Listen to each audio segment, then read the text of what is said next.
Uningá, que o futuro é aqui.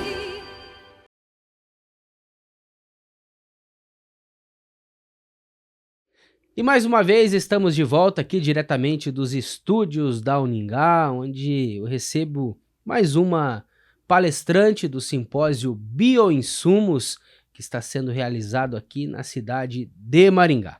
E a nossa convidada é a Diva Andrade, pesquisadora do IDR Paraná, veio diretamente de Londrina para participar aqui do evento. Ô Diva, seja muito bem-vinda. Você fala sobre microalgas. O que são microalgas? Bom dia, é um prazer estar aqui nesse bate-papo com vocês. Vim aqui falar de uma coisa muito. É uma maravilha. Microalgas, esse nome é um micro-organismo, mas a gente enxerga. Ele pode ser verde, avermelhado. É um micro-organismo que tem muitas funções. A principal deles, eles respiram, eles usam a luz solar, usam o gás carbônico, o CO2, e como uma planta, eles produzem a biomassa com isso. Eles fazem a fotossíntese. O que a gente não consegue fazer, a fotossíntese, eles fazem, esses micro-organismos. Eu chamo essas micro-organismos, as microalgas. E a senhora desenvolve essa pesquisa, então, há quanto tempo já com relação a microalgas? Tem mais de 10 anos. Eu iniciei as pesquisas por uma demanda para biocombustível, para substituir o uso dos derivados de petróleo. Foi uma demanda aqui do governo do Paraná. Como eu trabalho num órgão público com pesquisa, eu sou engenheira agrônoma, eu trabalho com microbiologia dos solos, micro-organismos benéficos para as plantas, para crescer feijão, soja, fixar nitrogênio.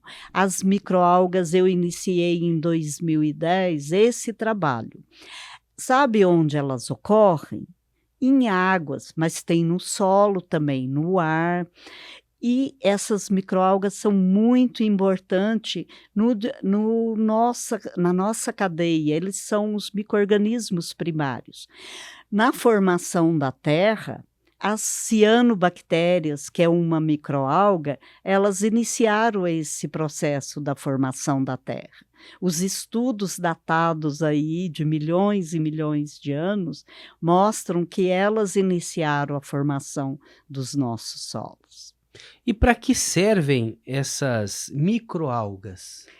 Nesse evento de bioinsumos, eu vim falar delas como bioinsumos para a agricultura, mas elas têm um uso muito amplo. Elas vão desde a saúde, são os produtos produzidos por elas, é usado, por exemplo, para a parte óptica do tratamento de doenças oculares. Elas são utilizadas como nutracêuticos, são utilizadas pela indústria farmacêutica como cosméticos, é o mais valorado. Vocês estão usando cremes, shampoos, os óleos dessas microalgas são óleos nobres e aí são utilizados nesses produtos. Elas são fontes de proteína. Nessas lojas de suplementos alimentar proteico, vocês vão ver lá clorela, é o gênero de uma.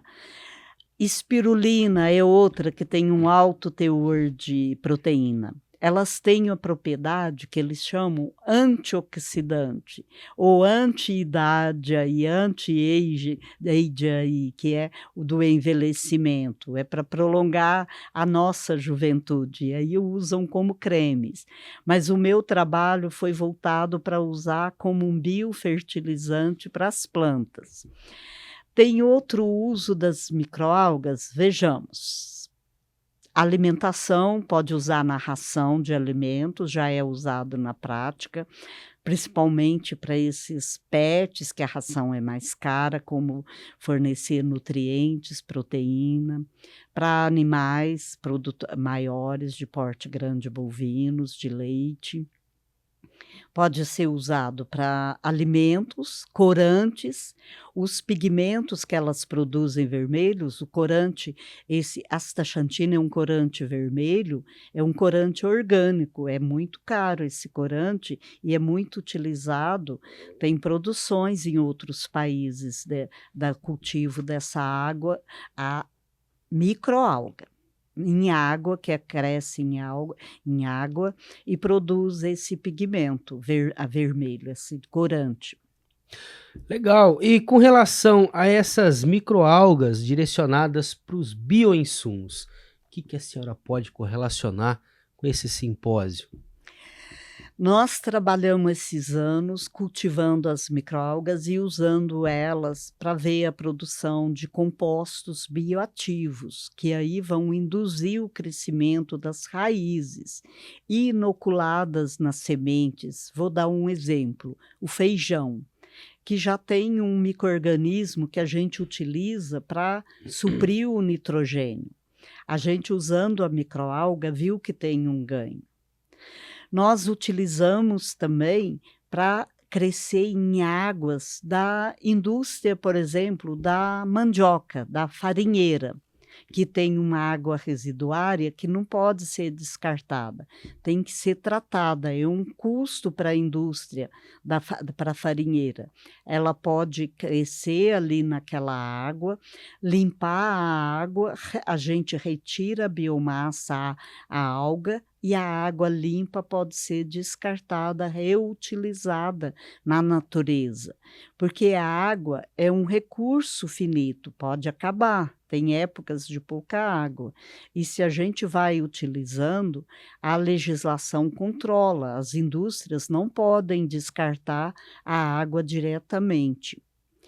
Essas microalgas, elas podem ser cultivadas, por exemplo, na indústria da cana-de-açúcar, aquela vinhaça que sobra, que tem um cheiro ruim, que eles aplicam no próprio cultivo da cana, as microalgas vão crescer ali, vão melhorar aquela água que pode ser reutilizada na usina, e aquela biomassa pode ser utilizada para adubar a cana. Então, é um valor ambiental para a indústria utilizar essas microalgas. E o objetivo desse simpósio é mostrar o uso dessas microalgas. Nós trabalhamos com trigo, inoculando na semente do trigo, o milho, e mostrou que aumenta a produção. E aumenta bastante? Aumenta até 30% em relação o tratamento. No caso do feijoeiro, que a gente testou mais, comparando com a adubação do nitrogênio fertilizante, teve um ganho econômico até de 45%, usando o rizóbio, foi muita coisa. São dados experimentais que a gente quer colocar na parte de fazendas agora e ver esse ganho. Mas eu gostaria de deixar aqui que esse produto, como é um micro-organismo, é um bioinsumo, no Brasil a gente tem um órgão federal, que é o Ministério da Agricultura, Pecuária e Abastecimento, o MAPA, que faz a legislação, tem que ser registrado o produto na comercialização. Então, é muito interessante que a cadeia produtiva, o que é uma cadeia produtiva? Ela começa ali com as pesquisas, a parte básica, nas universidades, nos institutos de pesquisa, para testar um produto, para avaliar todos os aspectos daquele micro-organismo. Aí é feita uma prospecção, ou pode fazer um registro, testes no campo, no caso da agricultura, e aí vê a parte da industrialização do produto e a comercialização, para fechar a cadeia produtiva. E aí tem a parte da legislação de toda a cadeia produtiva. E existe um fácil acesso, é fácil de ser encontrado no comércio essas microalgas?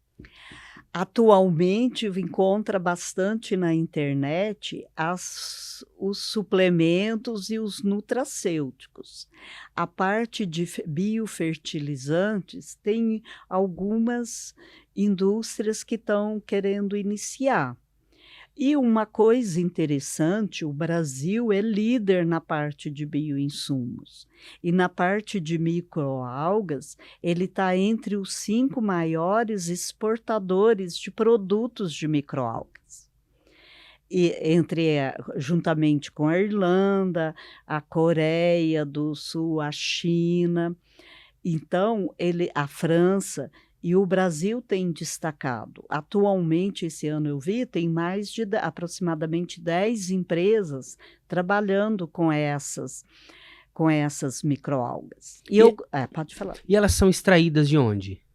Elas ocorrem principalmente nas águas, tanto as águas continentais, que a gente chama as águas de lagoas, fotossintéticas, de rios, como nos oceanos. E elas ocorrem no solo em menor quantidade, nos animais, nas plantas, mas a maioria está nas águas. E eu gostaria de mencionar, que eu acabei não comentando, eu já vi no comércio em São Paulo, elas são utilizadas como agente antioxidante em sorvetes. Sorvete de abacate usando uma microalga chamada espirulina. Ela é verde, tem a cor verde e ela não deixa degradar. Se vocês já viram, a hora que corta o abacate, demora um pouco, no outro dia ele está escuro. Então, eles utilizam uma porcentagem de espirulina nesse sorvete.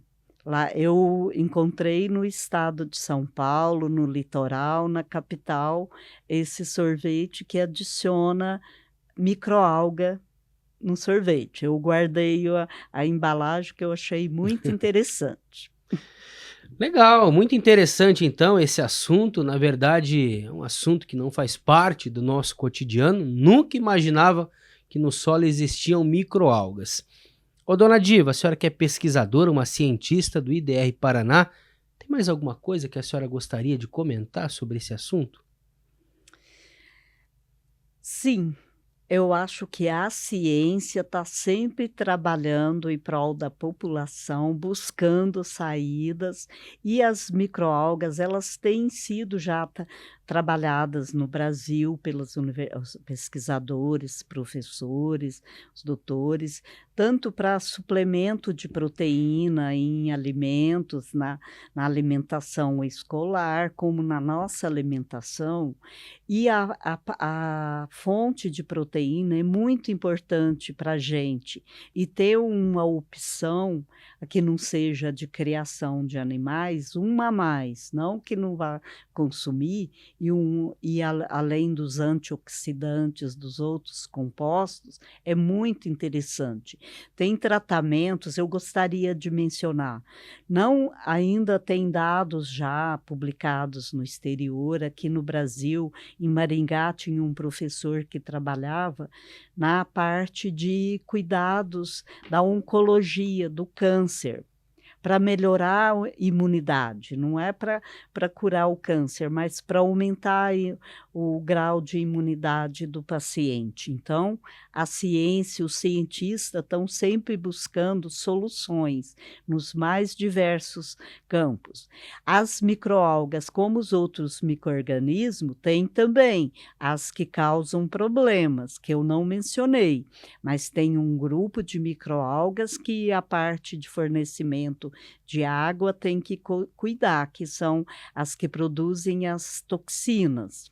Então, isso é um outro cuidado que tem que cuidar nos reservatórios de água. A Sanepar tem pesquisadores que monitoram, porque as toxinas, mesmo que matam as microalgas com o cloro, a toxina continua, mas eles fazem esse trabalho de monitoramento para não ocorrer nos reservatórios de fornecimento da nossa água. Legal, muito interessante. Recentemente eu tive ali naquela lagoa em Itaguajé e a gente vê muita alga, mas muita alga mesmo. É normal aquilo? As algas vão crescer onde tem nutrientes. A erosão do solo acaba levando fósforo, principalmente, e carbono, e aí elas vão multiplicar ali, o que chama de afloramento ali. Então, isso pode ter as que produzem toxinas, mas é normal crescer. Vocês já devem lembrar, saiu há uns 5 anos, não lembro, na China, ocorre muito no mar aqueles afloramentos. Tem as macroalgas também, mas tem as microalgas, que é muita descarga de carbono orgânico, de resto orgânico, e aí elas vão multiplicar. Muito bom, então, esse bate-papo com a pesquisadora do IDR Paraná, a dona Diva Andrade. Muito obrigado pela participação aqui. Eu é que agradeço a oportunidade de estar conversando com vocês. Esse foi mais um assunto, então, aqui no nosso simpósio Bioinsumos na Agricultura. Eu volto em breve com outras entrevistas.